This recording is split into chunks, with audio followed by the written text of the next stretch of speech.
भास्कर जाधव आणि ब्राह्मण सहाय्यक संघामधला जो संघर्ष आहे तो चांगलाच वाढल्याचं बघायला मिळत आहे। रत्नागिरी जिल्ह्यात जातीचं राजकारण करण्याचं काम पुन्हा सुरू आहे। गुहागरचे माजी आमदार विनय नातू यांनी भास्कर जाधव यांच्यावर टीका केली आहे। अनाजी पंतांची उपमा देऊन कुणाचा तरी राग कुणावर तरी काढला जातोय असंही नातू यांचं म्हणणं।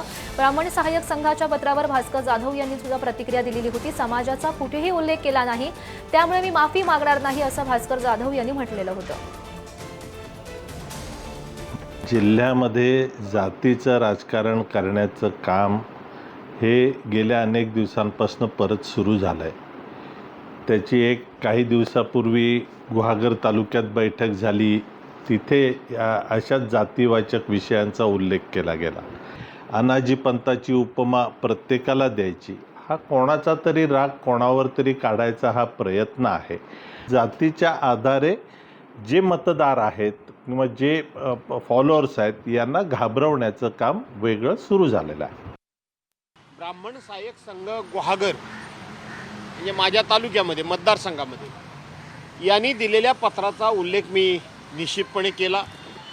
तुम्ही म्हणताय की मी माफी मागायला पाहिजे होती, कोणाची माफी, कशाबद्दल माफी? मी समाजाचा कुठेही उल्लेख केलेला नाही, मी कुठेही समाजाबद्दल टीका टिप्पणी केलेली नाही, मी समाजाबद्दल एकही अवाक्षर बोललेलो नाही। अशा वेळेला भारतीय जनता पार्टीनं त्यांनी समाज म्हणून तुम्हाला पुढं केलं आणि तुम्ही माझ्या निषेधाचं पत्र लिहिता काही कारण नसताना, मग मी तुम्हाला सोडेन? मग माफी कसली मागायची?